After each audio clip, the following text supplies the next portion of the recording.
Okay, we are up to Mishlei 12:20, which says, Mirma belev chorshe ra uliyotze shalom simcha. Who would like to take a stab at translating that with a working translation?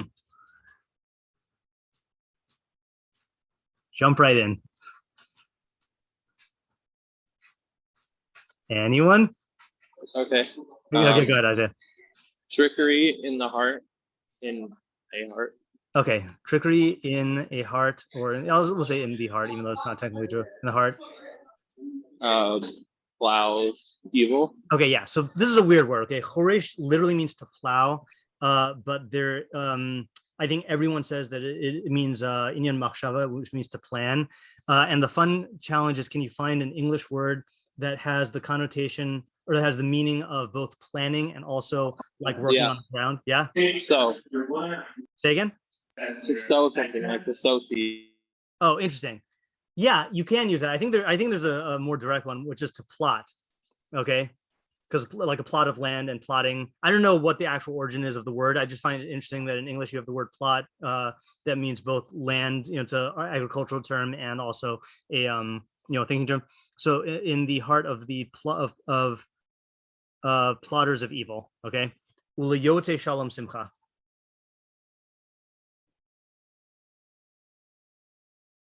You want to continue? Peace and happiness. Yeah, peace, right? So yoetz is, I don't know, yoetz. Itza.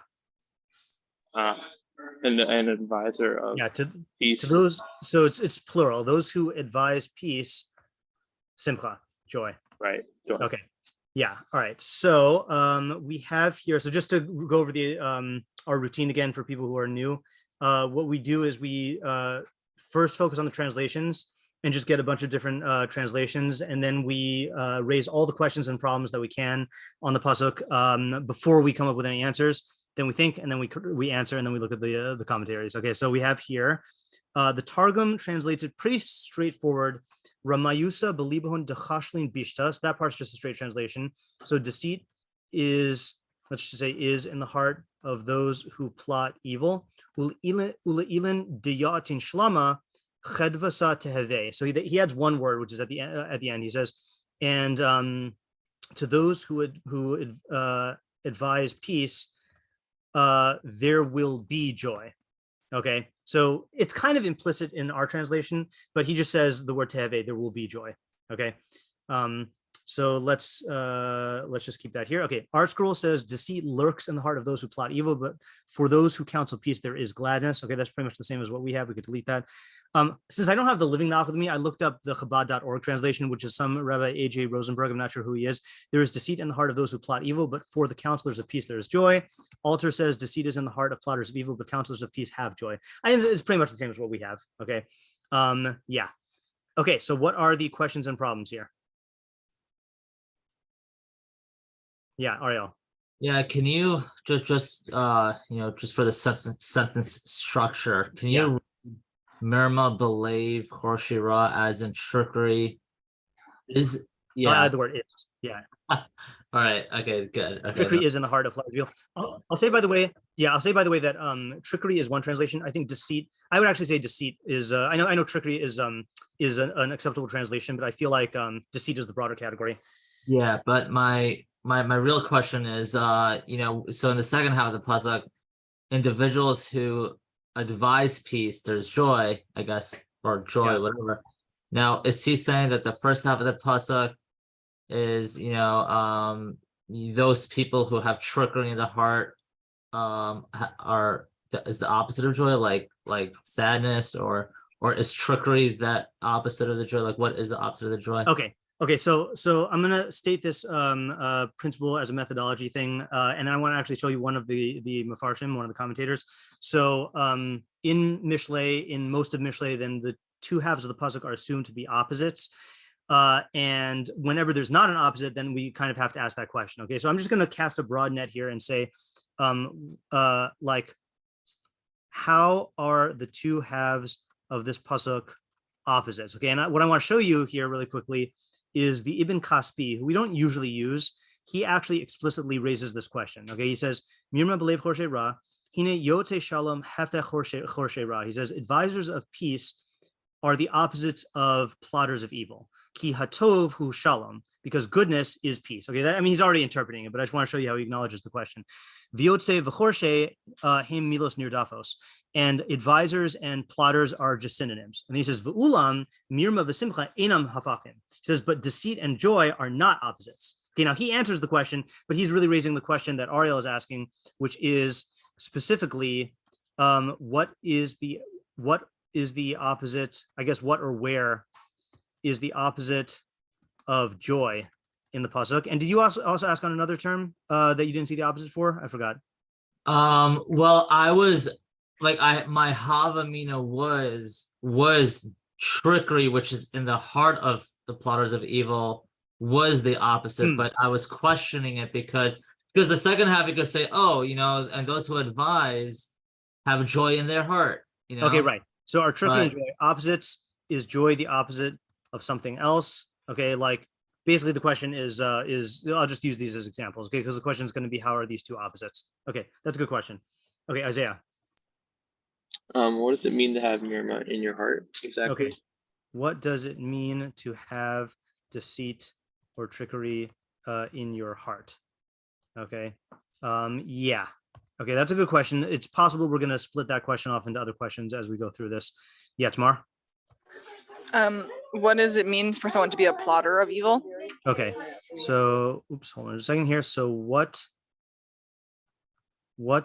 does it mean to be a plotter of evil in this context? Yeah, okay, good. Alex or Oren? It's Alex this time. And Okay. my question is it possible to advise and counsel peace but have like evil plots in your heart? Okay. Okay, that's a good question. Okay, so I'm going to go ahead and just explicitly state the question, the parallel question here. What does it mean to be an advisor of peace? Okay, in this context, and then are the two types of people, categories of people, I guess, are the two categories of people in this pasuk mutually exclusive? Okay, in other words, can you advise peace but have trickery in your heart? So, right, or vice versa. Okay, Tamar? Sorry, I forgot to lower the hand. Oh, okay, Benji? I have two questions. Sure. One is, like, are they causative? Like, is the deceit causing you to plot wickedness, or is the plotting of wickedness causing you to be deceitful? That was the question I was waiting for. Okay, that's good. Okay, so what is the relationship between the deceit? I'm just gonna go ahead and say deceit. Okay, tricky is also acceptable, but I just don't want to type it twice each time. What is the relationship between the deceit and the plotting? Okay, if it's causative, and I'm saying if it's causative because that might not be the only relationship. I'll say if it's causative, is the evil causing you?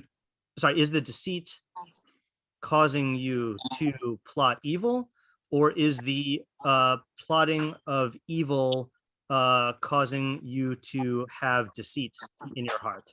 Okay, that's going to be a critical question here. Yeah, second question you said? And how is it causing? How is one causing the other? And same for the other side. Okay, good. That's good. All right, that's an excellent question. I like that one. Okay, next is my dad. Does the person in the first half of the pasuk, is he actually carrying out peace or just plotting and being tricky? Sorry, you're saying the person in the first half, is he carrying out peace? I'm not peace. Is he carrying out evil? Okay. Is he just plotting? Okay, that's a good question also. Okay, so let's see here. What does it mean to be the plotter of evil in this context? And is this person just plotting, or is he plotting and carrying out the evil? And if the latter, why focus on the plotting? Okay, that's a good question. All right, Isaiah. Weird question. So is the chiddush in this pasuk in the existence of the mirma, or the ra, or the simcha, or maybe the shalom? Like, where's the Okay, all right, so I'm going to go ahead and I'll also formulate that as a broad question. So where is the chiddush? And by chiddush we mean new insight in this pasuk. Okay,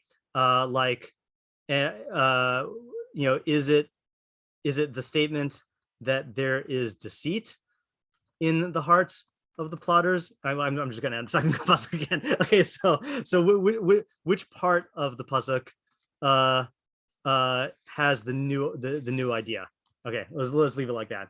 Yeah, Oren. What's so bad about deceit or trickery? Is it that I'm being like I have been tricked? Okay. Which could be bad, but if I'm the one doing the tricking, like, is that in itself bad? It doesn't seem like.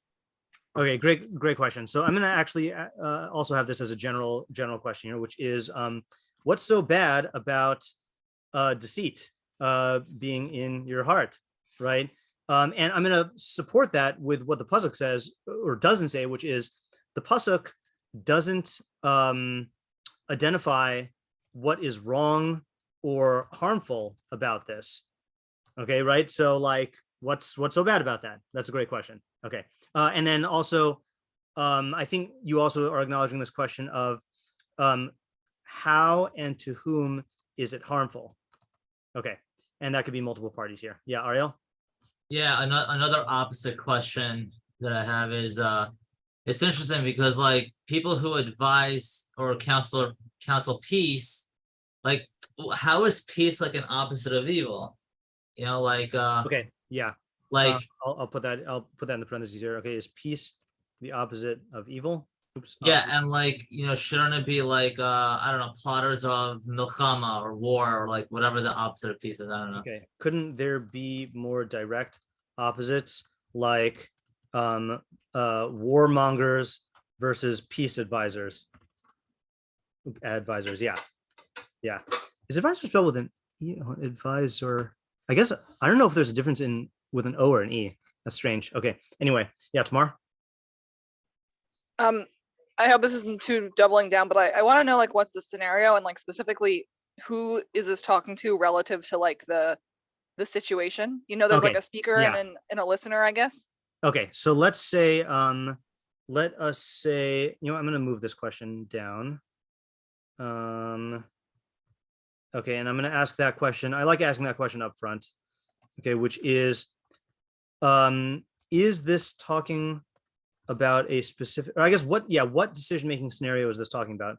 What decision-making scenario is this talking about, if any specific scenario at all? Okay, and then who is the audience of this pasuk?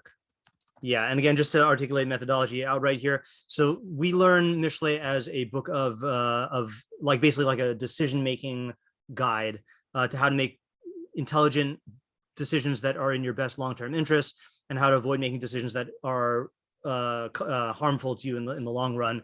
So usually each pasuk focuses on a specific decision-making scenario, or if it focuses on a general one, then we need to be able to apply it to specific scenarios. So that was the first question Tamara asked. The second one is also a methodology point, which is that many of the pasukim that we've learned seem to be directed at certain people and not directed at others. So for example, like we typically don't assume that this is talking to a wicked person, because wicked people are not interested in changing their behavior. So is this talking about someone who is like on their way to becoming a wicked person? Is this talking to someone who is tempted to do a particular instance of evil? You know, so that's what the second question is. Oh yeah. Next, my dad. Is deceit, trickery part and parcel of evil, or is it possible to engage in evil without deceit and trickery? Okay, so I'm going to actually add that to Benji's question, which is, so Benji's question was what is the relationship between the deceit and the plotting? If it's causative, is the deceit causing you to plot evil, or is the plotting of evil causing you to have deceit in your heart, and how? Additionally, is it possible to have one without the other, or are they always, okay, I think this word means what I think it's going to mean. Let's look it up. Concomitant, naturally accompanying or associated. Yeah, okay, bonus points for using a specific word. Are they always concomitant? I think I'm using it right. Yeah, okay, good. All right, Isaiah. So what is Mirma? Yeah, what is Mirma? I'm going to go ahead and put that over here. It doesn't have to be here, but I'm going to say what is, oh, sorry. No, that we don't have that question yet. So we'll make that a new question. What is deceit in this context? And then I'm going to move this down here. Yeah. Okay. I can't tell who forgot to put their hand down and who, I think my dad forgot to put his hand down. I'll put it down again. Yeah, Ariel. Yeah. What's so special about advising people? I don't know if we asked that, but yeah, okay. I like the way you asked that question, even though it sounds like a very vague question, but it's just, you get weird vibes about I don't know, plotting evil. That's like a normal thing, and if it said something like plotting, like not plotting good, like planning good, that would also feel normal. Advisors of peace sounds oddly specific. Okay. So like, let's just say, I'm gonna tack that onto here. Okay. Is what does it mean to be an advisor of peace? This category feels oddly specific, especially compared to plotters of evil. Yeah. Okay. Tamar? About the audience also, are Yeah. we assuming that the audience is the person who is either doing mirma or doing advising of shalom, or could it be someone who's talking to such a person? Sorry, I blanked out for the first half of your question. Say that again. Like, are we assuming that the audience relative to the speech is happening is the speaker, or could it also be the listener? Okay, good question. Okay, so who's the audience? Is it the would-be speaker or the would-be like victim / recipient, meaning like the person who is being plotted against or the person who is receiving the advice, the counsel? Yeah, Rivki. Yeah, I came a bit late, so I don't know if like it was asked already or if it's like too specific, but I'm wondering why specifically is it in like the heart of the plotters, and the other half, like it doesn't say like in the heart of those. Okay, that's a good question. All right, so I'm going to make that a multi-part question here, which is what is the meaning of heart in this context? And then why focus on I guess like what is being conveyed by saying that the deceit is in the heart, right? Because you would think, as opposed to like, I don't know, on the lips, right? Like, that's what when we talk about deceit in general. And then furthermore, why doesn't it ascribe anything to being in the heart of the advisors of peace? I know I'm spelling advisors into, this is going to kill me. Is it advisors or advisors? Oh, I don't know. Okay. Is Brooke here? No. I think this with an SOR, advisor. Advisor. Okay. Yeah, that's what I thought also, but I don't know why it didn't correct me. Okay, Alex. Why does this statement not include any Mishleic characters? Why are the like terms so broad? Okay, that's a good question also. So I'm going to put that into the audience question, which is recipient, which is what are we to infer from the fact that this doesn't mention any of the typical Mishleic archetypes? Okay, yeah. Does that like, in other words, is this talking about a specific Mishleic personality, or are those terms being avoided because the application is broader than that? Yeah, Rivki?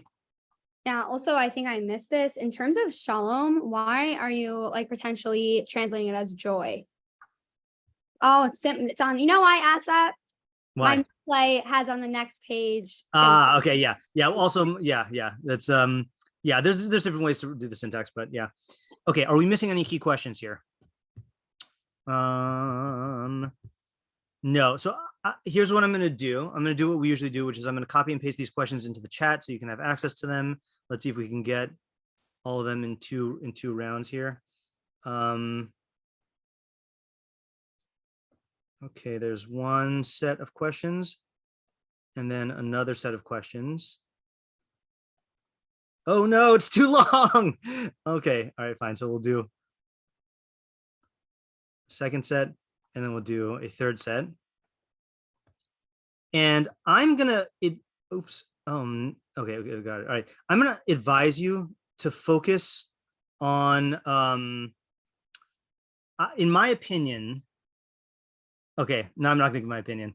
I mean, I already said that Benji's question is the key question, but I think there's a lot they could argue is the key question. So I'm not gonna advise you on how to proceed. Okay, so what we're gonna do is I'm going to first state, I tried to get into this habit in the middle of the year and it utterly failed. So I'm going to try to make this a summer habit, which is to have a commercial in the middle of the Mishlei Shiur, which is that for those who don't know, I did make the decision to focus my energy. I was going to do a bunch of stuff this summer, but I decided to focus on Substack, and I am now offering paid subscriptions to Substack to access premium content in addition to other stuff. And so if you are interested in just subscribing, most of the stuff is going to be free. So you can just subscribe to get the articles at rabbishnewish.substack.com, or you can support my writing and my shiur giving. Remember, I'm only giving the shiurim for free because like people support me in their ability to do that. And when that changes at the end of the summer, then we'll see whether I can still afford to give shiurim. But you can support my Torah content by either sponsoring content or by subscribing, becoming a paid subscriber to Substack, or becoming a patron. But then the other thing, the cool thing, which I only announced once, is if you want free access to the paid content, if you cause 3 people to subscribe to my Substack, you automatically get a month's free subscription. And I think it's if you cause 5 people to subscribe to Substack, like then you get 2 months free. There's a whole like tiered system there. So like you can actually like get free access and Substack can know if you're spreading it. So if you want more details on that, you can ask. Okay, so that's the commercial's over. Okay, so now I'm going to give you the let's take our thinking minute, and as usual you can raise your hand if you have an idea, but Tamar and Isaiah get priority because they're in the airport, I think, and a flight on waiting for flights to take off. Okay, so let's take our thinking minute.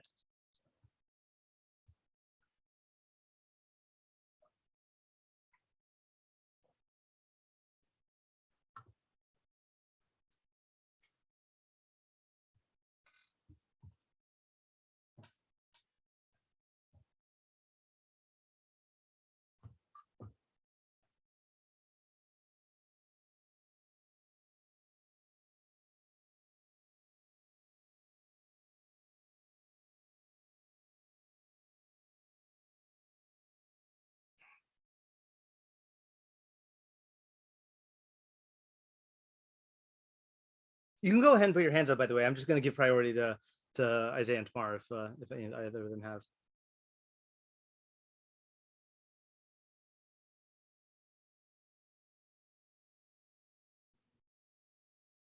Does no one have ideas?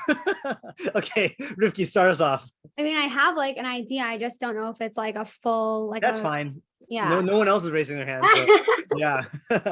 So what I was thinking was that this is speaking to someone who is getting advice, whether it's the same time period or at different time periods from different people. So okay, the same time period with 2 people or different time periods, different people. And I was thinking that it's really about, I guess, like knowing the intentions of who you're speaking to, because in both situations, they have an agenda. And I guess the question is really, what agenda do they have? Is it a positive agenda or is it a negative agenda? And the point of the pasuk is really to tell us that with a negative agenda, which is obviously the first half of the pasuk, that it's really up to you to be able to decide, like, is this person trying to be like, to have deceit? Do they have a second plan or an agenda? Or is it really like that this person is giving you advice in order to help you with whatever you're going through and not for themselves or for whatever plan they might have? Okay, so I like the start of this approach. Let me write down what you had so far and then we'll try to develop it. Okay, so this the audience of this pasuk is someone who is being advised. Okay. And the general message is that you should be aware of what agenda the advisors have. Okay. Namely, whether they are plotting evil or counseling peace. Okay, so that's a good start. Okay, so now my questions are, what if this is for the person who is, first of all, how can you tell? I guess that's a general question. And it might be that the pasuk's not telling you how to tell, but I feel like that would be useful information. Okay. Secondly, I think the thing, so Rivki, are you learning that the simcha, the joy, is coming to the person who is being advised, or that it is coming to the person who is giving the advice?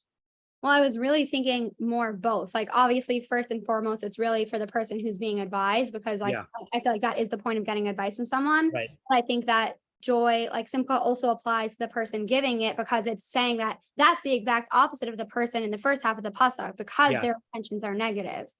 Yeah. Okay. Yeah. I hear. I want to just also write this down more so I don't forget. Okay, which is see Rבינו Yona for a similar approach. So Rבינו Yona takes a similar approach to Rivki in that Rבינו Yona is going to say that this is talking about someone receiving advice. The difference is he takes it to be about a very specific scenario. So I don't want to bring it in right now, but I also did not succeed in working out what he was saying, but I want to take a look at it later on. Okay. So does anyone have, okay, so we have, just to remind people of the system here. So if you have something to add to what the current approach is under discussion, then use the party sign like Ariel is doing right now. So Ariel, what do you want to add or say here? Yeah, I want to add that onto Rivki's idea that that it's the joy is applying to both of them. Okay. I'm gonna make that stance, and also it's interesting because, like, you know, just to make another observation on the pasuk, it's almost like the second half of the pasuk, it's like you're actually doing an action of advising, versus the first half of the pasuk, it's just really in your heart. You're not really it doesn't necessarily mean you're doing anything. Right. Yeah, Rivki does have to learn that the plotters of evil are plotting and then advising, you know, which is that is a legitimate move. In other words, you can say, for example, okay, we have this move which happens in Mishlei. I'm just going to state it here for methodology purposes. You are allowed to like copy and paste parts from each half of the pasuk into the other half. So, for example, you can say that, for example, to those who counsel peace, there is joy. You can also infer that to those who plot evil, there is the opposite of joy, you know, or like deceit is in the heart of those who plot evil, and truth is in the heart of those who counsel peace, you know, something like that. That is a legitimate move. Can you just explain in this pasuk how you would learn it without applying that? Because I feel like otherwise it's completely disjointed. I'm going to tip my hand a little bit by saying I can't learn it without that. I have an idea also, and my idea requires that. So much so, hold on, that I actually preloaded it. Hold on just a second here. I preloaded a translation that plugs in the ideas to the other side. Yeah. Okay, I'll put it up here just so you can see it. Okay. I'm calling this the ABCD translation because that's kind of our nickname for it. Deceit is in the hearts of those who plot evil, and they will reap sorrow. Okay, meaning like they're going to get sorrow. But truth is in the hearts of those who counsel peace, and they will reap joy. Okay, that's how you would do it if you wanted to like spell it out. Okay, I saw that Noam had the party sign to add to this approach that we're taking. Do you hear me okay? Yeah. Cool. So hi everybody. Welcome. I'm just trying to parse out what Rivki said basically. Yeah. So if I'm using this as a diagnostic tool, somebody is giving me advice, and I'm trying to figure out if they want me to have a good time or they want me to devolve into some drama. I'm trying to see into their heart, which, correct me if I'm wrong, but in those times meant how we would use into their head. Right. So if their head is full of deceit, they keep talking about this person cheating that person and everything, like thinking in ways of cheating each other, and say, maybe I don't want this person's advice. But if somebody tells me something and I know that they are happy in their life, then I can trust on them to mean well for me. Okay. Okay, so I think the thing that you led with is actually a good move for us to refine this idea. So Noam started off by saying, like, and I think this is based on what Rifki was saying, that this pasuk is giving us a diagnostic tool. And in other words, it's saying that you have to try to discern what is in the hearts or in the minds of these people, and then act accordingly. There is another approach you can take, though, which you could still take Rifki's general approach, but say that the pasuk is not diagnostic. What would that be? Anyone know? You could just say it. I'm not sure if this is what you're going for, but I could propose something. I think that it's possible that the people who are Choshera are going to trick you. They're going to like, because of the mirma, that the mirma is saying that those people, like, I don't know what exactly the practical thing would be to take away, but that you should be aware that people who are Choshera might try and pass themselves off as the other kind of person. Okay. So so to my mind, that's another part of the diagnostic thing. In other words, like, there's two. Okay, I'm going to try saying this. There's two general approaches we could take along. If we're working with Rifki's assumption that this is advice for the listener, so then either the pasuk is telling you that when anyone gives you advice, you should make the diagnosis there and see, are they plotting evil or are they advising peace? And then that could be based on diagnosing who they are in general or diagnosing this particular piece of advice. The other approach, I think, is that this is talking to people who are being advised and they already know the character of the person who's advising them. So in other words, you're not making the diagnosis here on the spot. Let's say you have someone who is a scheming type individual and they give you what seems like really good advice. Maybe this pasuk is warning you about how you should take that advice. And like, again, I'm not sure exactly, I know what it's saying, but it's saying that you should look extra hard for an ulterior motive there, given your foreknowledge of them. Or let's say the opposite is true, where you see that let's say you have someone who's like, a peace broker, that they're very, very good at like advising people and giving good, giving advice that like lands well and like ends up with good results. It might be saying that you should relate to their advice in a certain way, even if you have misgivings. Yeah, Rifki, you want to add to that?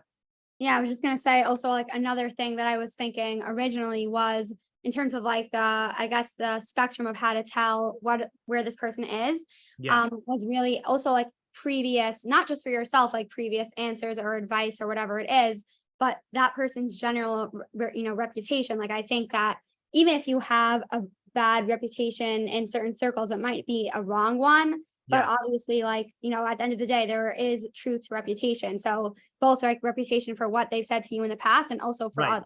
Right. No, there's at least enough of a reason for you to be suspicious and to like try to take precaution. Yeah. Yosef? And then, I was just kind of thinking that like you might think there's certain people who are evil but aren't who are like openly evil, let's just call it, right? Right. I think maybe the pasuk who are or are not. Oh, sorry, just start again. Maybe the pasuk, maybe like the havmin of this pasuk is you think that there's people who are like evil but are just like completely straightforward, right? Okay. Right. About their evilness, right? And then this is saying that if they are evil, right, then you cannot, then the assumption of trust, like the chazaka, like there's just no you can't have any you can't trust them because there is no assumption of truth with them. Okay. Right? Yeah. If they are evil. I mean, I want to refine it, but whatever. Okay. So I'm just going to take down this point that you're saying, just so we don't forget. So perhaps this pasuk is coming to teach you not to assume that the evil plotter will be straightforward in their evil. Okay. Yeah. I'm going to just ... that because I don't really know what to do with it right now. Yeah. Oren, what were you going to say? 2 points. One sort of similar.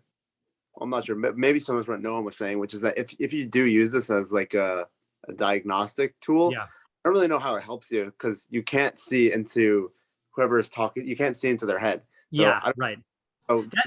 That's why just to add in really quickly, that is why if we are taking Rifki's approach, I feel like you have to say that this is talking to someone who already has reason to believe that this person is in that category, Right. Yeah. Also, I just don't understand generally the move that's being made that leads to Rifki to say that this is about somebody who is giving advice. Like, I just don't see that in the pasuk. I don't know where that comes from. Rick, do you want to respond to that? Because I also have a similar question. I mean, I'm working with your approach, but I was curious. Can you just read the question? The question is, where are you getting from that this is talking about the person who's on the receiving end?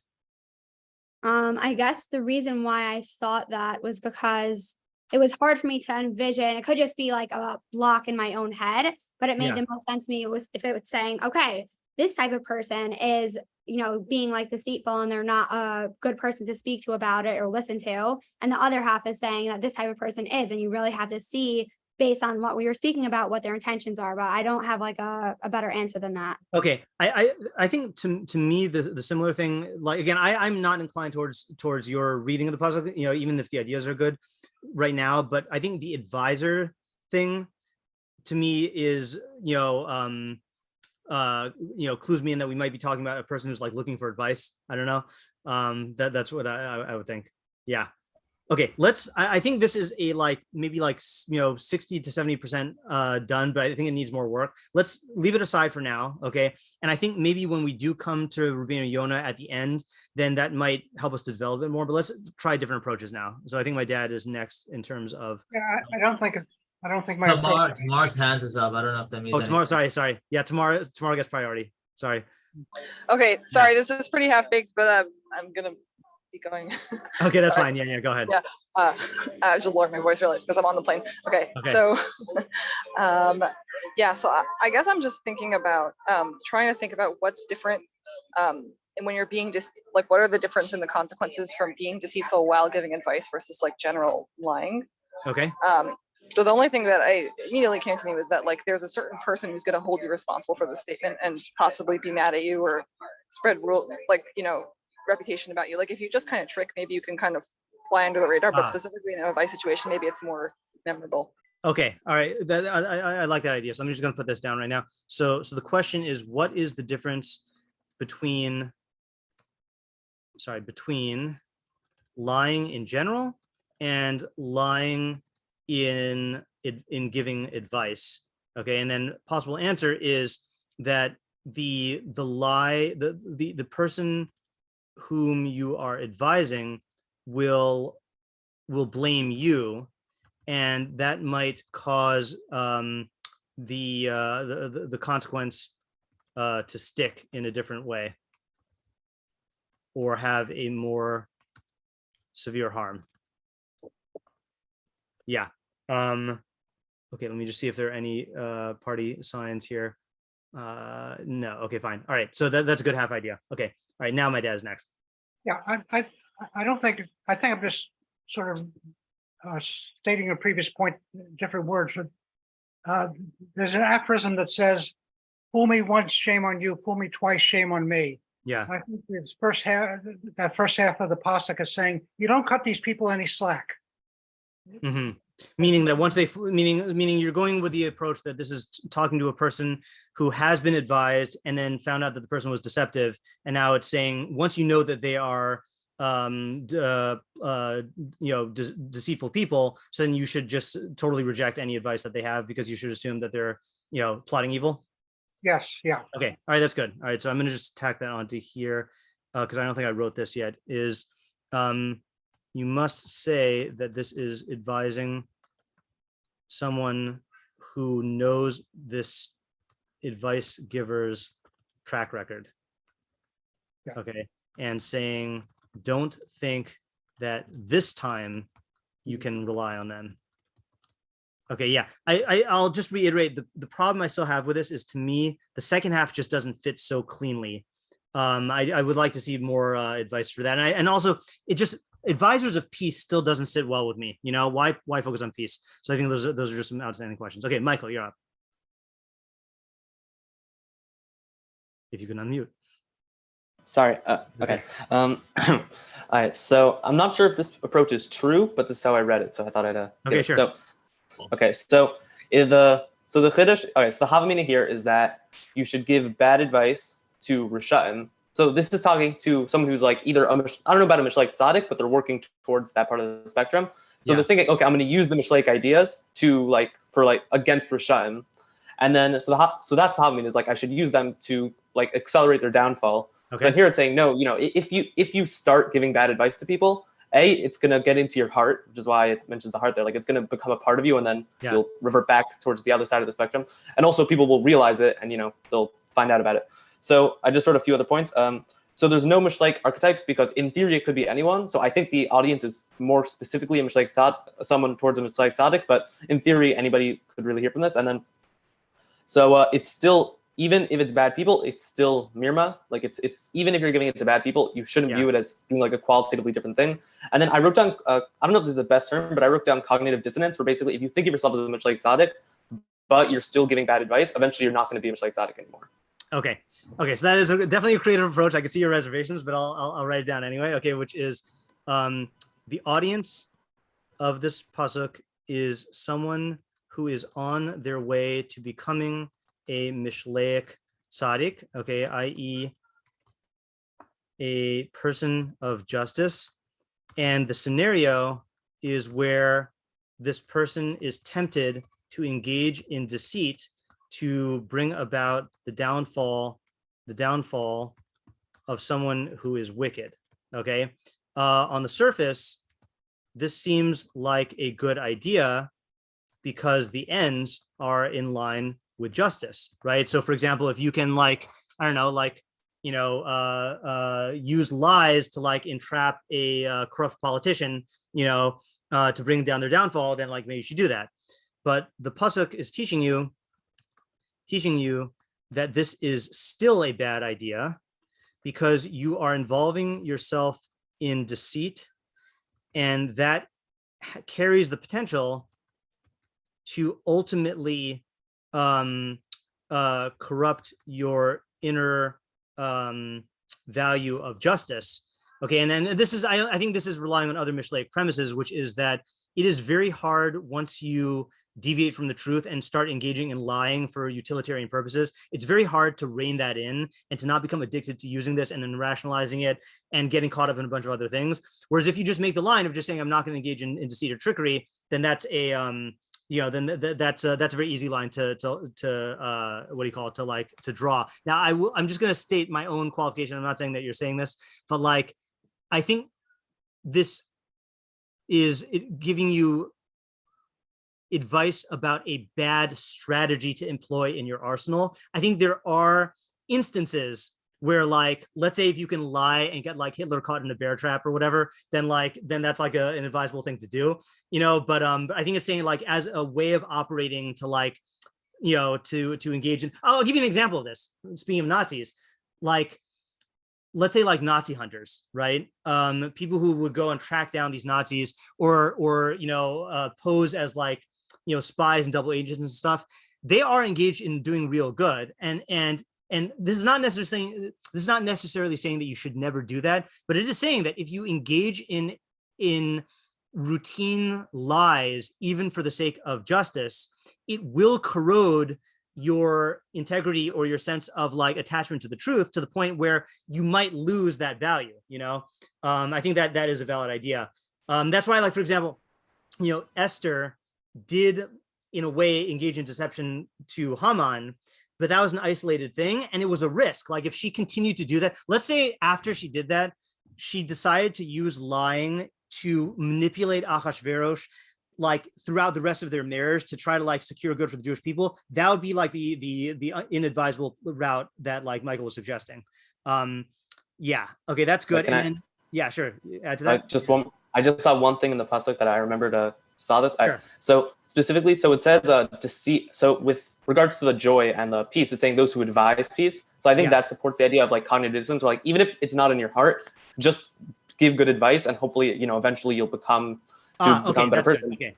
And then with the first part, it's talking about even if it's just in your heart, even if you don't actually say it, just the idea that you're really thinking about it and you're trying to figure it out, that could okay, all right, that's good. Okay, so then the second half is saying that that the mere act of advising peace, even if it's not in your heart, can transform you and help you develop into a tzaddik. And I can see why, because what you're, in other words, this is the tzaddik is the person who is doing something whose actions are geared towards the welfare of the system and everyone in the system, as a whole.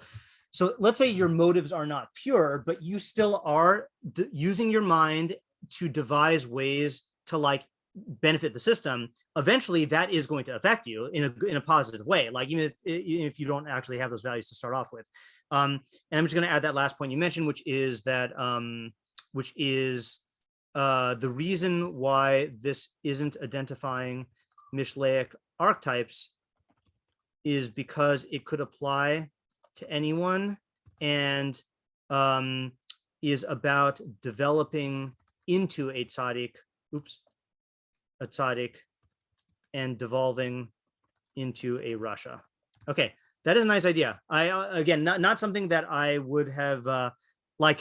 I'm not rejecting the idea, and I think it does read into the pasuk. Not something I would have assumed that the pasuk is saying, but I think it's good. I think like it's not what I would naturally say, but it's a good idea, and I think it fits into the. I should have read this in the beginning, by the way. We don't have to fit this into the pasukim we've been learning, but just to remind us, the last string of pasukim we've done are about falsehood and truth. Okay, so here you have, where did it start? 17. Yafich emuna yagid tzedek, one who expresses or spouts faithfulness will proclaim justice. The aid shakari mirma, and a witness of falsehoods, deceit. Yesh bote kamat karos harv lashon chachamim marpeh. There, what do we say? There are pronouncements like that are sharp, like that are like the stabbings of a sword, but the tongue of the wise heals. Last week was Sfas emes tikon la'ad, v'ad argia lashon shaker. True lips will be established forever, but a false tongue only for a moment. And then you have this pasuk, and the way that Michael would read it is, a person might read those past pasukim and say, okay, fine. That's true if you're engaged in falsehood as like a lifestyle and if you have bad values, but here, like I could use it for the good, you know, and this is saying no, still not. That's still going to have a bad effect on you. Okay. Anyone want to add anything before we go to the next idea? I don't think I missed any. Go ahead and speak up if you have anything here. Okay, Yosef, you're up. Okay, so for the pasuk, I think that it's talking about like what your assumption should be. Like this is piggybacking off what I was saying before, but I think it's saying that in terms of your assumptions with dealing with different types of people based on their actions. Yeah. So I think it's saying for people who are doing evil, you can assume that they are going to, deceive or trick, and by people who are promoting peace, you can assume that they want. I'm not sure why exactly it's simcha, but I think it's saying more like harmony. Okay. Right? Yeah, harmony is a good word for shalom, by the way.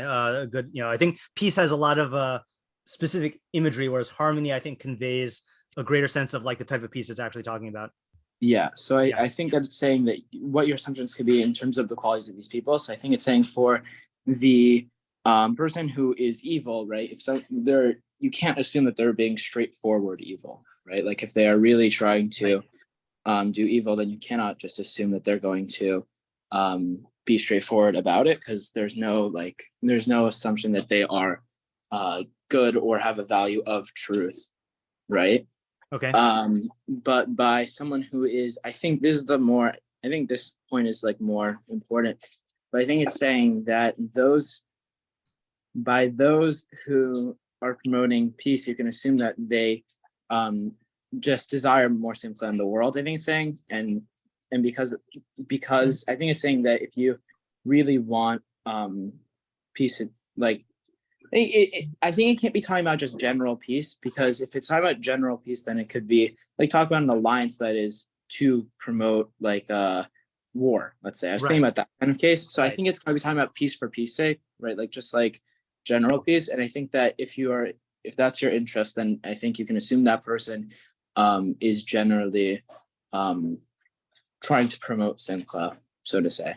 Okay. Yeah. All right. So I do think that is a good development of your previous approach. I think the next question, the question I feel like I need a little bit of help with here is, so what's the practical application of this? Like what am I supposed to do with this information? So if you have someone who is, if you have people who you're dealing with, like let's say you have a friend or someone who at work, whatever, or someone you're doing business with who you know is corrupt, right? Yeah. But it seems like all their corruption is like revealed, like it's not hidden at all, right? You should assume that they're also doing trickery, or they're doing hidden evil as well. Okay. Right. Whereas what you see is what you get. Yeah, exactly. And the same thing, and the reverse with someone who is trying to promote shalom, is that you should assume that that is a good person to deal with. Or I need to work on the details of that one exactly, why it's simcha. That's the interesting thing to me, is like why it's saying happiness. But yeah, I think that's the main idea, saying it's telling you what your assumptions with dealing with these types of people should be. Okay. Yeah. Okay. And then likewise, or the opposite, I guess, likewise with the advisors of simcha. Okay. All right. I think that approach is well on its way. Okay. Alex. Oh, sorry, Ariel, did you have something you wanted to add to Joseph? Yeah, I think like the approach that I had is kind of like extremely in line with Yosef's. Okay, sure. Why don't you say it now? But it might be also, there might be areas that it might be different. But I was gonna say similarly, at least for the for like the piece is like what is like and the truth, like truth in the hearts of those who counsel peace and harmony. Like I'm using your ABCD translation. Yeah. Right. That's kind of like objective truth. Like the objective truth is that the good is the objective truth, right? Okay. Right. And if you are in line with that truth, like you will naturally have like a harmonious effect within society, within the world. Yeah. Right. Yeah. So there's so when you are engaged in that, like you'll not only bring joy to society and simcha, because everyone's like in shalom, but and I think this is the chiddush. The chiddush is that you may do it just for the good of the system, just to bring harmony, but maybe you could say that you may not think that there's joy for yourself in it. Like you're not necessarily doing it for the joy that you feel internally. Yeah. And I've had a personal experience like that. That's kind of like where I'm getting it from. Like I helped someone in line with their business with the merger, and like I didn't really feel any joy out of it so much, except for like helping two people out. But then she came over to me and she was like, I have to say, like, there are things that I couldn't really give to like my people, my agents, and I'm happy you called me. And like for some reason, like that in itself kind of like made me happy and joyous, like to be in line with doing good for people. Yeah. I don't know, but the first half of it's funny, like without the ABC translation, like I was thinking like the chiddush is like actively putting yourself out there in the world and giving it versus like keeping it to yourself. Also, I don't know, but okay. I hear what you're saying, and I see where it's in line with what Joseph is saying in terms of the I'm just trying to think how to express it in words here to show the similarity here, which is I'm going to focus on the second half because I think the second half is the real chiddush you're saying, right? Yeah, and for the first half of well, let's start with the second, but come back to me later. I don't want to. Okay, right. So in other words, the chiddush of the second half is that by promoting this type of harmony with other people, you will also reap joy. Yeah, the thing I feel like, this is not really an objection to what you're saying, but I feel like that is not such a chiddush at this point in Mishlei. I feel like a lot of the Sigamar, but I do have for the after party, I do have a personal example of this as well, but I just don't want to interrupt right now with that. Okay, in the interest of time, let's pick up the pace here a little bit and go to Oren and then Benji, and then I'm going to say my idea, and then I want to look at the Rביnu Yona and maybe the Malbim, and then we'll call it a night. Should I say the chiddush for the second half, for the first half of the pasuk, or really quickly? Okay, I mean the chiddush for the first half of the pasuk it's just simple, and I think this is also similar to Yosef. It's just that like you don't really like the Kiddush is not about the person who's doing the deceit, but you follow their sorrows. Like you want, like in order to really determine who the guy is, like look at their sorrows and follow that path and see exactly what the sorrow is, and you can tell whether or not it's whether it's from a negative thing that they did or just happenstance or like whatever, like I think the sorrow is, Okay. could be I think what this needs work. I don't see how this is unified with the previous thing. So think about that a little bit more. We can come back at the end also. But think about that a little bit more. Okay, Ben, Oren was up, right?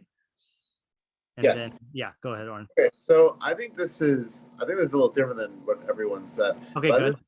I think this is more like about somebody who, well, it's about somebody who's contemplating what to do, basically. Okay. It's basically the Halamina is that maybe you could plot evil, and basically that there won't be any lasting harms from it. Harms for you mean? Yeah, harms for you. Right. Like you might, I can do this one bad thing, and it's not going to really hurt anyone else in the extreme, and it's not really going to get back to me, and like my interpersonal relationships will be okay. Yeah. But the point here is that if you do that, then you'll become a deceitful and a trickerous person. Yeah. Is going to harm the people around you, right? Okay. It's not just that you're going to do a deceitful thing, but you will become a deceitful person.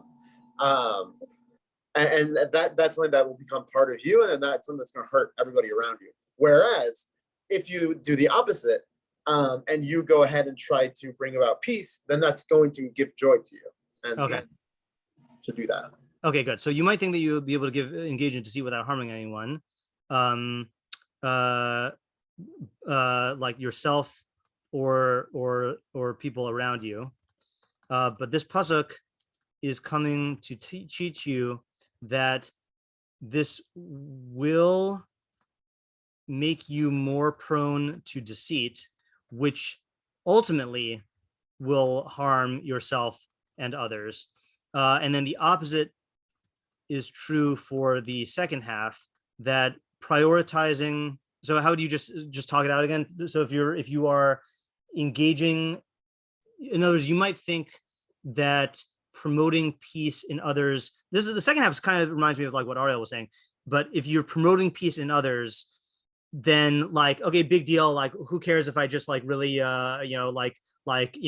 help two kids who are like fighting on the playground, like get along, or or whatever like that. But in what's going to actually happen is it's going to cultivate a peace-seeking quality in you that's going to spill over into all of your relationships and then bring joy to yourself and other people. Yeah. I think you can also add that there is a unified idea, which is also that you might have thought that doing things to others would not affect yourself, but it does, right? Yeah. If you evil, that's going to make you into a deceitful person, and if you bring about peace, that's going to make you into a joyful person. Okay, right. To others will not bring joy to you, but over time, cultivating the peace-seeking quality in yourself will bring joy into all your relationships. I like that idea. Yeah, it's very, so I like the symmetry of the idea. See, this is, okay, let me just say here also, this is what I was looking for in a lot of the other ideas. And then, well, I'll call Noam after this, I see the party. That this has a nice symmetry where I understand why it's talking about peace. I understand why it's talking about deceit. I like the idea makes sense. There's like a nice even balance to it. So this is a satisfying idea. Okay, I like that. Yeah, Noam, you want to add or question? Let me know if I'm being too pedantic. Sure. When you summarized Oren's question, in the first sentence, you might think that you would be able to engage in deceit, but wouldn't it be more accurate to the pasuk itself to say you might think that you'll be able to engage in charishat ra'ah, in right. the sowing of evil? Okay, that's a good question. Let me just think about it for 1 second.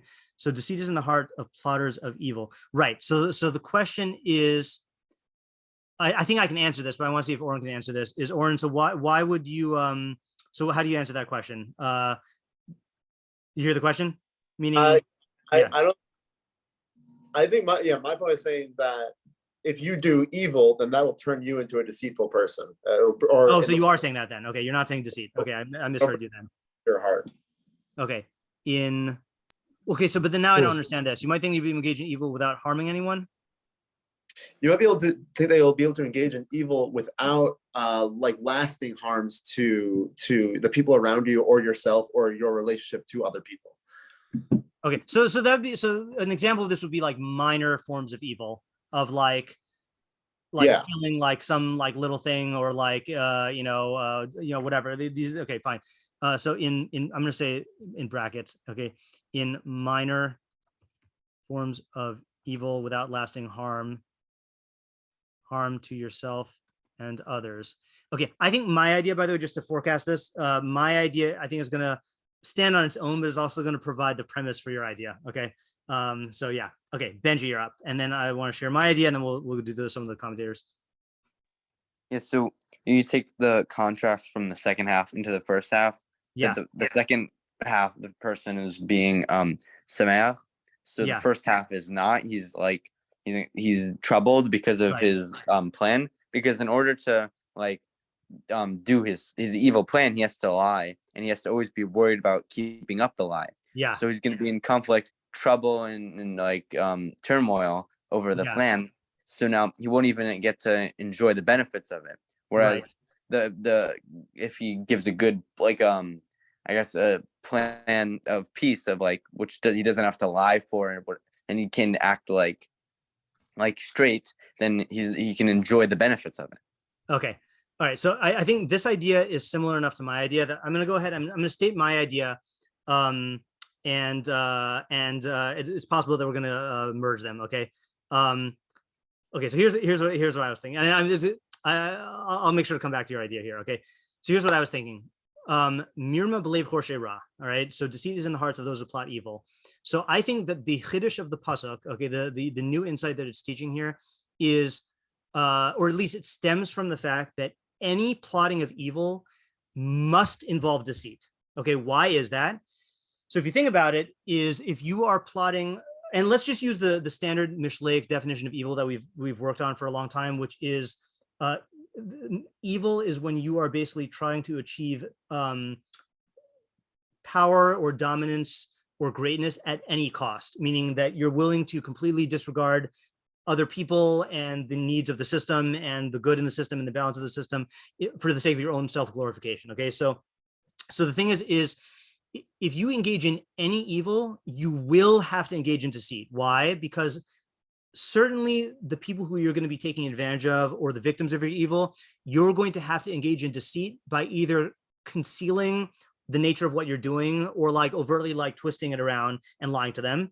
Okay, the people who you employ to do evil, to help you in doing evil, if you're going to use other people, you're going to have to lie to them to make it seem like this is in their best interest. So for example, when Xi Jinping is doing evil stuff in China, he has to convince all of the Chinese people that having this autocratic, like censorship driven government is in their best interest, and so he's going to have to engage in lies even for the people. So he's lying to the people who are not on his side. He's going to have to lie to the people who are on his side, because especially even his closest confidants who are, who he relies on the most are in the greatest position to try to like overthrow him. So he's going to have to engage in some sort of lie there. And in many of these cases, the higher up in evil you get, the more you're going to have to lie to yourself in terms of either lying and deceiving yourself about the probability of your downfall or about your actual greatness. The further you get into evil, then the more you're going to have to engage in lies. Okay. Now, the question that Oren asked in the beginning of who cares? Why is that bad? I think the answer to that was last week's pasuk. Okay. Last week's pasuk said, Safas emes tikon la'ad v'ad argia lashon shaker. True lips will be established forever, but false tongue lasts only for a moment. So there, I'm going to go ahead and cheat. Okay. I'm going to go ahead and cheat and just read the summary that I read last time, because I like the summary. Where was it? Was it here? Hold on. 12:19. Yeah. Okay. I'm just going to read this again really fast. Okay. Whereas truth by its very nature is stable and exists independently of what human beings say, think, or do, lies are intrinsically unstable and exist on a tenuous and contingent basis. Since lies are cover-ups of reality, liars, unlike truth tellers, constantly face the threat of exposure. That was like what Benji was saying. Lies can only continue to exist as long as they are maintained by the people who espouse them and perpetuate them and believe in them, whereas the truth is anchored in reality itself. Moreover, since liars know the truth, they carry with them the potential to topple their own lies. In this sense, the liar is his own greatest enemy, since the slightest slip-up can bring down his entire web of falsehood. Thus, by telling the truth, a person endows his words with the same quality of permanence as reality itself and doesn't have to worry about being found out, since truth is not a cover-up operation. In contrast, one who tells a lie must continually manage the upkeep of his lies and take strenuous and stressful efforts to prevent them from being exposed by reality, by other people, and by his own carelessness. Okay, so in other words, if you are plotting evil, then you either like Benji is saying, you're going to be in a state of trouble. You're going to be troubled because you're going to have to constantly be worried that these lies are going to be found out. Or what I wanted to say is that you're going to experience disappointment because of the statistical probability that you're going to fail. And then when you fail and your lies are revealed, then or your plot is exposed, then you're not going to get what you want, and you're going to have to suffer like the reputation of being found out and all of the everything that brings upon you. In contrast, peace, and here's another chiddush, peace necessarily rests on truth.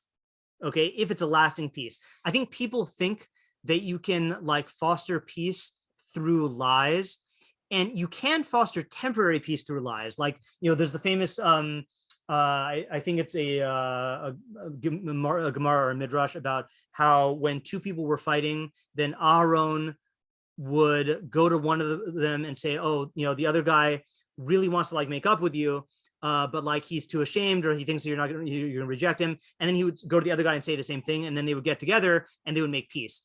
So it's true that it starts with a lie. Or let's say like in a relationship, you often have to like say, that, you were really right, when really they weren't really right.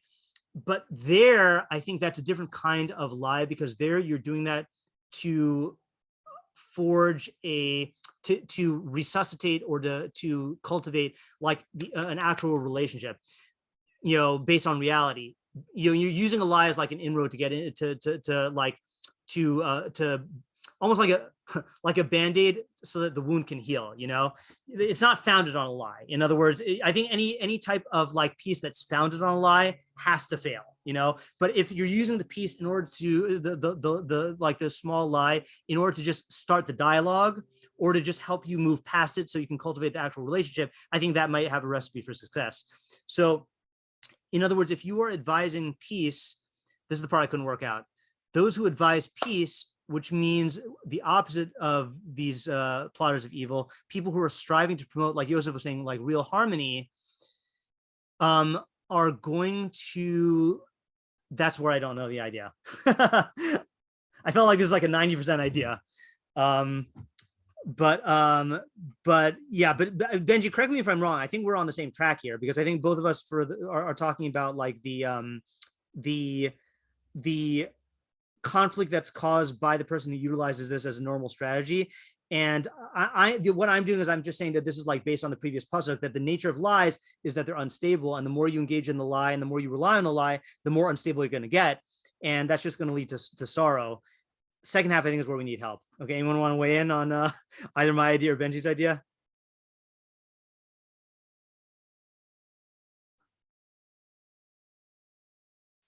Or does it not make sense? Is not clear? Can you just repeat what exactly you are not like clear on? What I'm not clear on is how the second half fits in. I understand that. Okay, here, I'll tell you what I do get and what I don't get.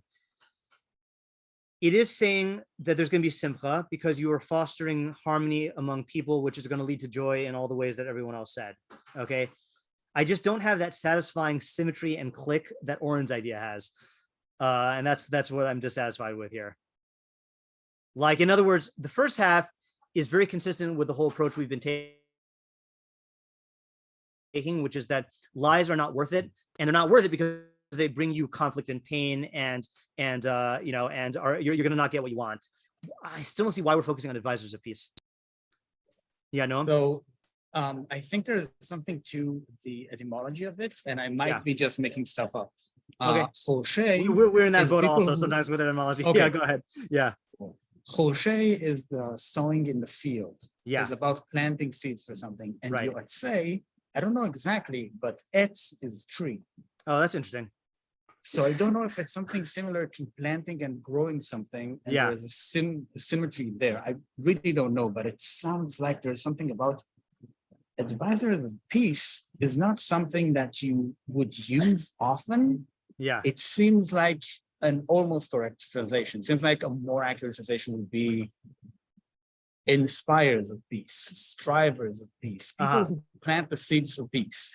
Okay. And I Yeah. feel like if you kind of force that translation, it clicks more in the symmetric plane. Yeah. Okay. That's my idea. Okay, all right, I hear that. So just I think we've talked before about how there is a theory that like the roots of Hebrew really come down to two letters, and I never noticed that before with the eitz and eitzah, that there might be a relationship there.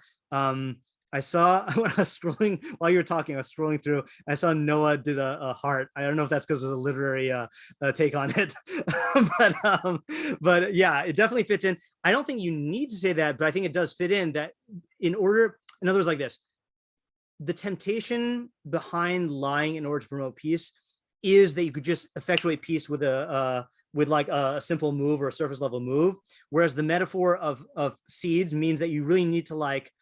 I don't know how to say it exactly, but you need to like have the perspective of something that's going to grow organically and follow its nature in a natural way and not be forced, yeah, cultivated. Yeah.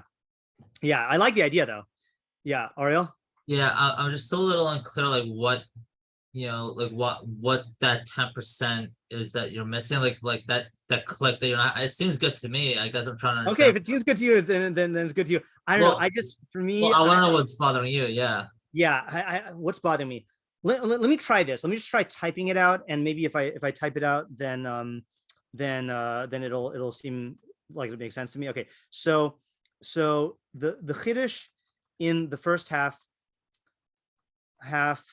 of the pasuk is that every plotting of evil necessarily involves deception, okay, whether to the victims, okay, to conceal the intent of what you're doing, or to your what do you call teammates, I'll just say teammates, I know some of the teammates, to convince them that you're doing what is in their best interests instead of yours, or to yourself to minimize or deny your own limitations or motives. Okay. All right. So that is that. And the result is that you will experience the opposite of simcha. Okay. Either, like Benji said, because you'll be in a constant state of conflict, or because statistically you will fail for all the reasons stated in the previous pasuk. Okay. In contrast, true peace must be built on truth. Otherwise, it will be tenuous for the same reason that all lies are tenuous. Advisors of peace must work to build a relationship on without deception, and if they succeed in doing so, okay, and I'll add Noam's point here, and cultivate it organically by planting and tending the proper seeds, whatever that means. But it's a good metaphor. Then this will bring lasting joy to everyone. I think what bothers me is like, why are we focusing on advising piece? I don't know. Something about that bothers me, Ariel. And again, by orange. What else would it be? What I mean, else? If it's not advising peace, what else would you say it is? The doers of good. Yeah, doers of good. Planning good. That would be a nice, crisp opposite, you know? Wait, can you scroll down to the second half of the year one more time? Yeah, but doing good doesn't necessarily mean you're advising peace. Doing good is just very vague. No, but why are we even going to peace in general? You know, like I would say that to do real good, also doing real lasting good also has to be based on truth. Yeah, Benji, did you want to add something to your idea or to my idea, and then Rifki is afterwards, or is Benji? Yeah. Go ahead. I'm not sure if this really answers your question on the advisors. Yeah. But I think the way I was saying is, not as much as the if you want to get like the success of your plan, but the enjoyment of it. And the first half is highlighting that he can enjoy, even if his gets some short-term benefit from his evil plan, it can't even pay off because he'll just be in turmoil. Yeah. But the other guy, I think you could say that the advisors of peace means he's just like an advisor, and there's not really benefit to him. He just gets like an enjoyment from the fact that it works. He can just enjoy the fact that the plan works. Okay, so in contrast, the advisor of peace will get the lasting joy of his plan working without the turmoil of suppressing this, of maintaining this lie. Yeah. Whereas like an advisor, you'd advise someone else. Like it's not for you, you're advising someone else. He just gets enjoyment that his plan can work, and like he's helping the system. Yeah, and from helping the system. Yeah, that's a good idea. I'm still dissatisfied with mine though. Rifki?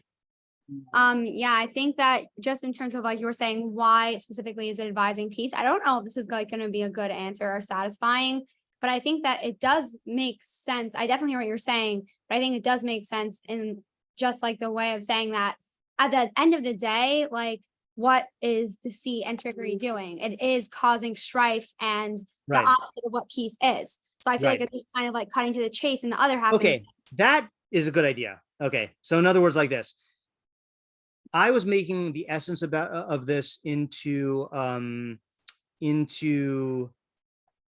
a point about plotting evil, and then advising peace doesn't fit squarely as an opposite. But if the point is about and this is why I like orange, I think, that related to why I like orange, if the first half is really about spreading strife, and like the premise here is that lying and deceit produces strife, so then the second half is a clean opposite. Okay, that I can get on board with. Okay, so I'm just gonna make this as a note because I don't want to figure out how to formulate it and integrate it right now. So Rifki's answer, which is the first half is about spreading strife, and the second about spreading peace. And you know what? I think now, Alex, if you don't mind waiting.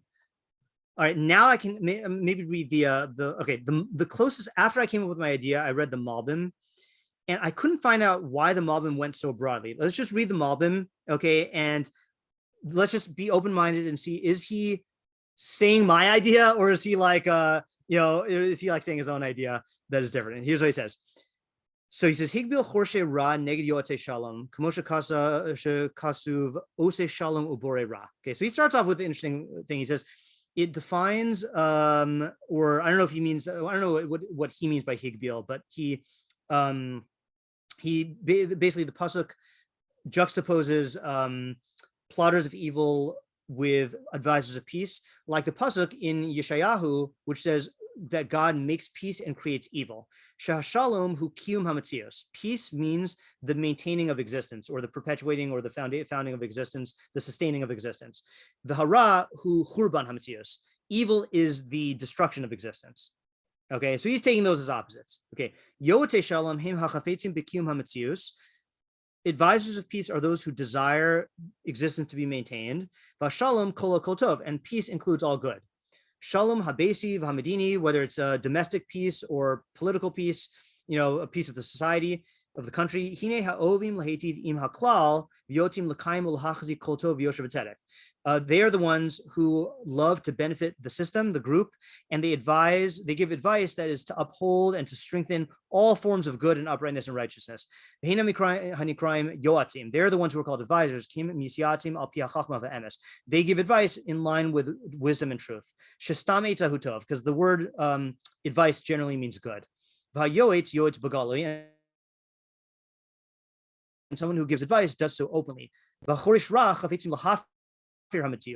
someone who plots evil desires to undermine reality and to destroy the pillars of existence of the world, and to destroy or to negate society, and to oppose, to ruin the truth, and righteousness, like false witnesses, and those who do evil, and those who destroy the system and the particulars. They will plot in secret, so that, and here's the part that sounds like me, they will plot in secret so that no one knows about them. No one knows what they're going to do. Therefore, their hearts are filled with deceit. They need to engage in trickery, so that their evil is not known in public. And people will guard against them. Like it says earlier, a false witness deceit will employ deceit. Here's the part that's like Benji. They are constantly sad, distraught, and filled with anxiety. Pen yivada ra'asam umirmasam, lest their evil and their deceit be made known.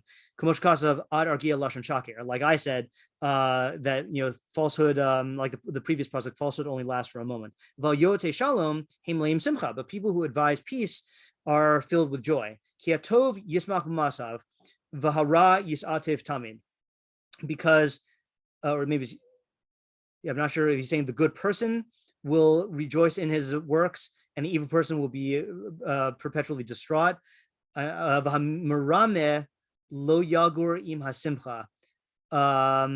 if he's saying marame or the mirma. The deceiver or the deceit will not dwell with joy, because he'll be filled with fear and trembling. So again, I'm not sure to what extent. I mean, he's saying a lot that's an overlap of what Benji is saying, what I'm saying, but he starts off being very, very broad about existence and reality. Yeah, Noam? Nirma is female. Yagur, correct. If I'm using modern Hebrew, but Yagur is male. Right. That's strange. So how would you read this? Okay, that makes sense. Okay, yeah. So the deceiver will dwell. Thank you. Yeah. Okay. Yeah. So I don't know if we got stuff from that involvement, but he definitely like this is what I meant. How when I talk about how we always approach the pasuk on our own, and then we look at the meforshim, and obviously we can say ideas that the meforshim didn't say. Like we can come up with new ideas, but it is a good sign when you come up with an idea and then you see it reflected in people who have much more experience with Mishlei than you do, and seeing this in the Malbim, even if he's saying something slightly different, I think it bodes well for me and for Benji. Okay, Alex. When you're talking about having trouble kind of finding, I think you said the word synergy with the last part about like symmetry. Oh, symmetry, whatever it was. About advising peace and counseling peace and how that would fit in. It made me think of specific interpersonal situations where people can end up in like mediator positions with like friends, where oftentimes you can like in the first half feel like being like triggerous and pretending you haven't heard the other side. Like if two sides of an argument and you be like one person's side, and then you act like you haven't heard the other and you're like, oh, you're right, that's so bad. You like just advising peace and being like, no, you should talk to the other person and not talk to like me. Like you shouldn't act like you haven't heard another side to an argument. Right. And I don't know, it made me think of like those kind of interpersonal situations. Yeah, that is interesting, because that might suggest another way to view the opposites of the person who's being approached by, hold on just a second here. Yeah, meaning if this whole thing is about conflict versus peace, then that would be the temptation to engage in some form of lying in a misguided effort to bring about peace. You know, I hear that. I also, something about what you said made me realize that the way the Malbim is addressing the opposites is he's saying, I didn't notice this one until just now. He said plotting evil is the opposite of advising peace, because advice is in the open and plotting is in the is kept private. So that's another route to saying the opposites. Okay, Rivki, and then I want to go to Rubin and Yona, and then we'll stop for tonight. Yeah, Rivki.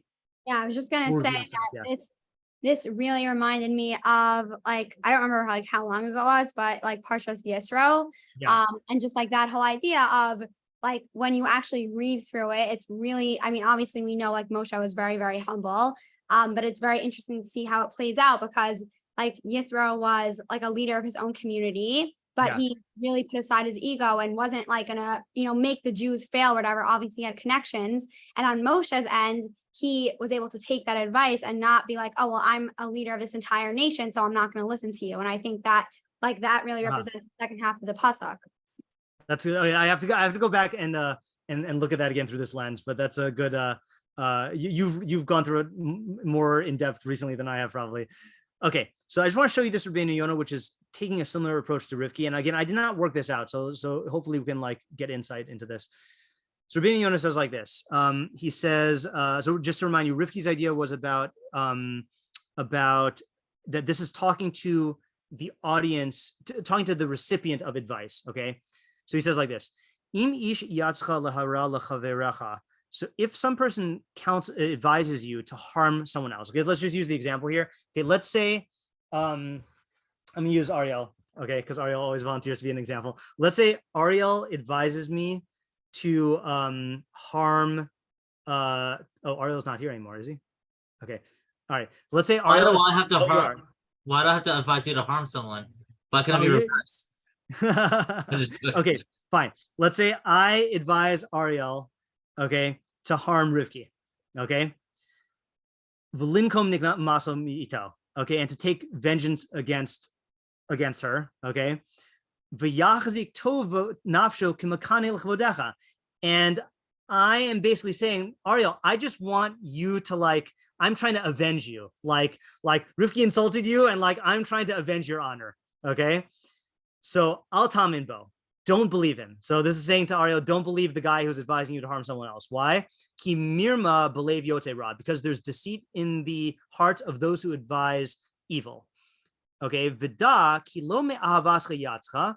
You should know that they're not advising you out of love of you. In other words, I'm not advising Ariel to take revenge against Rivki because I love Ariel. Okay. In other words, I'm not genuinely doing it because I want what's best for him. But I'm doing it because I hate Rivki. Okay.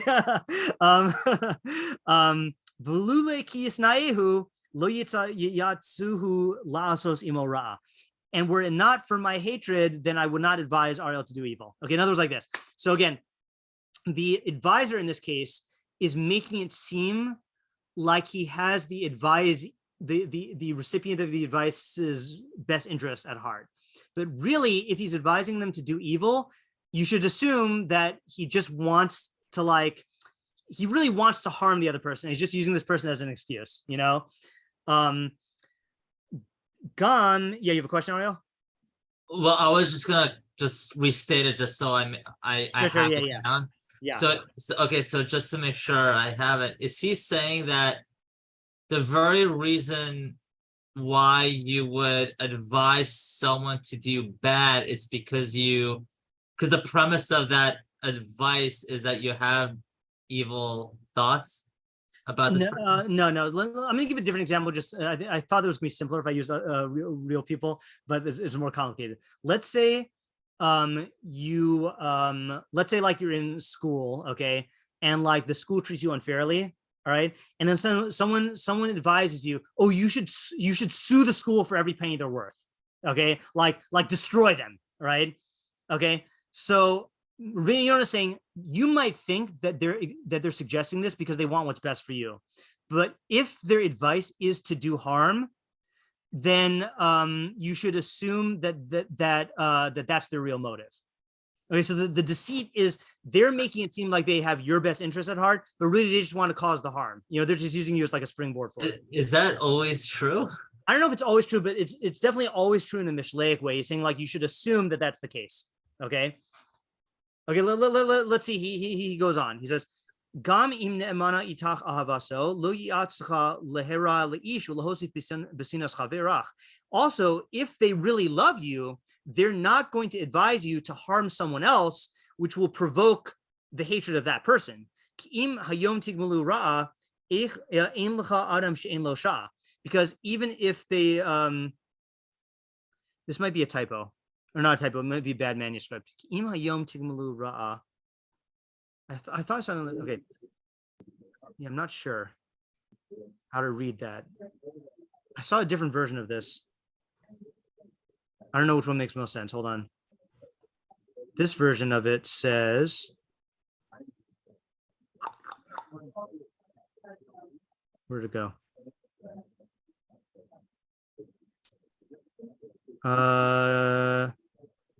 Im heyos tigmul ra'a. Yeah, I think that makes more sense. Even though he did evil to you, ein lecha adam she'ein lo shah, and there's no person without his time. In other words, like this. Let's take the school example again, right? So if the school wronged you and someone says, oh, you should sue them. So if they really cared about you, they would not push you into a situation where you're going to have a new enemy. Because even if, let's say you succeed in like winning this lawsuit, you now have this huge enemy that you've just made, and that's not going to be that's not necessarily going to be in your best interest, because maybe these people are going to be against you now. Yeah, Noam? There is. We're talking about whether it is hayot, which is being, or hayom, which is today. Right. And it says the second part is there is no man without an hour. Right. So and Tigmelu ra'a means repay him the evil deed, I guess. Right. So even if today you will repay them the evil deed, there is no one that doesn't have an hour. So today and the hour. Okay, right. That's good. Okay, I accept that reading. Yeah, that makes a lot of sense. Thank you.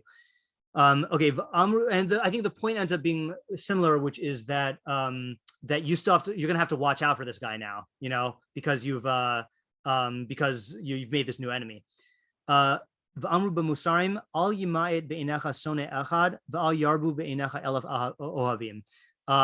words, don't minimize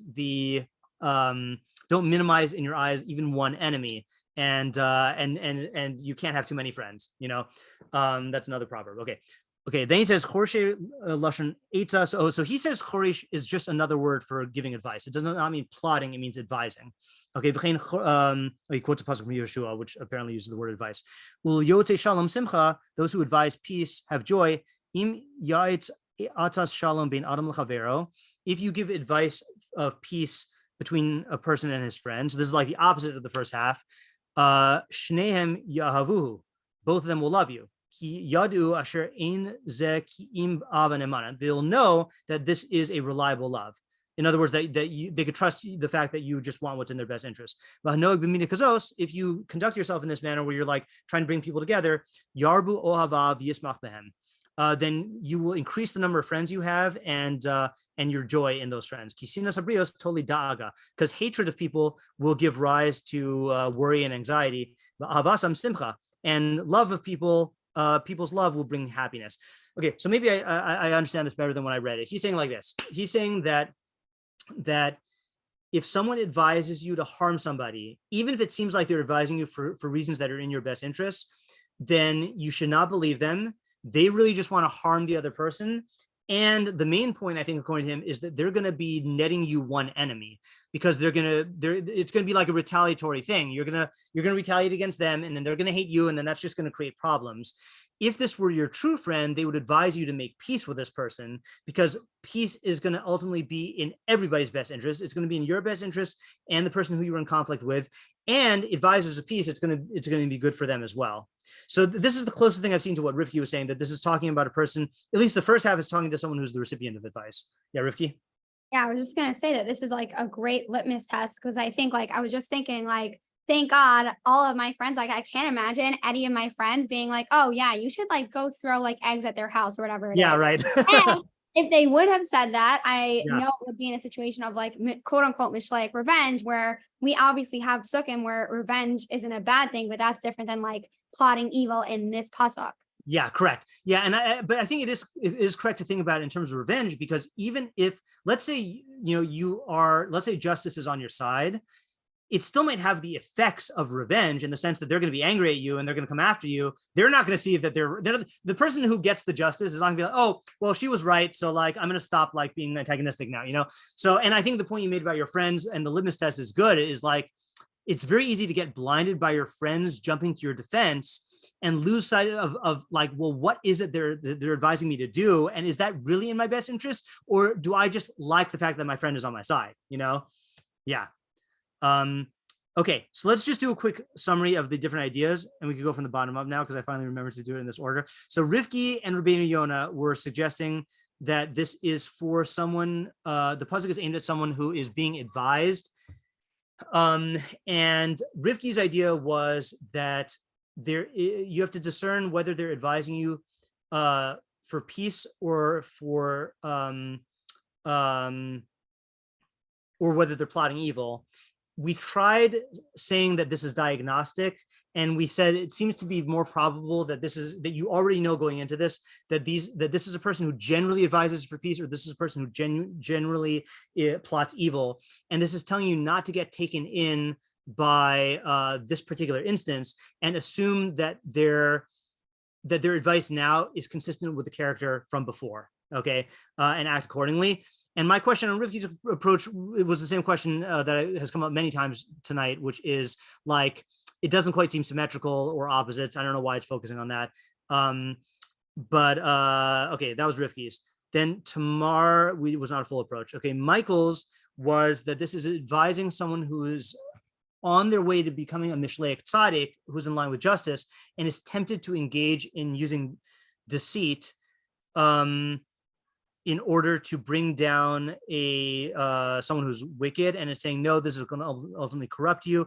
I think the question that Noam asked on Oren also could be asked on Michael, but I think the same answer can be used, which is that this is really, talking about someone who is plotting harm against an evil person, but it's warning him that he's going to be involved in deceit, and that's going to corrupt his character. And the second half is saying that if you advise peace, even if your heart is not with it, the very act of counseling peace and bringing about harmony in the system will eventually transform your character. So I think that's a nice idea that stands on its own. Yosef's idea was the which also was not complete, what had to do with the general. Yeah, hold on a second. Is Yosef still here? No. Okay. Okay. I don't. All right. I don't have it clear enough to say. I'll say what I have, but this needs to work as well. That the first half was saying that don't assume that the plotter of evil, that all the cards are on the table. If they're plotting evil, that means they're not attached to truth, and that there's probably going to be other deception and other harm going on behind the scenes. And yeah, I don't see how it fits together. Okay, Oren's idea, which was my favorite idea of the night, is that you might think that you can engage in minor forms of evil without lasting harm, but because it involves deceit, and that's like what I meant when I said that I think if you take my idea and combine it with that, then you really see the proof here is that I was saying how you can't engage in evil without engaging in deceit, and that's going to be what corrodes your character, and that's going to bring about harm for yourself and the people around you eventually, just because of the addiction to doing these small forms of harm. And the opposite truth is true of the second half, is that if you train yourself to spread peace, ultimately that will bring joy, even if you don't see how it's going to come about now. And Ariel had an idea which was similar to that, which is even when you don't see how this is going to benefit you, then you should still strive to promote peace between people. And then Benji and I were saying similar ideas about how you can't plot evil without engaging in deceit, and that is going to ultimately be miserable for you both because you have to maintain these lies and be in this conflict, and because you're going to statistically set yourself up for failure. Whereas when you advise peace, then you're going to have to work in line with truth and to promote accurate knowledge of both sides, because otherwise it's not going to be a lasting peace, and that's going to bring about joy for the system. And Rifki added that this is talking about that the real subject of the pasuk is not so much about lying, but it's about spreading shalom and spreading conflict. And the only reason it was talking about lying is because of the previous pasukim that we're also talking about lying, that it's in line with that. Okay, that's just a quick summary of the ideas that we had there. Okay, all right. A lot of different approaches here. Still can use some more work, and we can continue discussing them throughout the week on the after party chat. Okay, I'm going to end this year now, and then I'm gonna, for those who want to stick around, I'll tell you this one example of a Mishleic thing. Stop the share.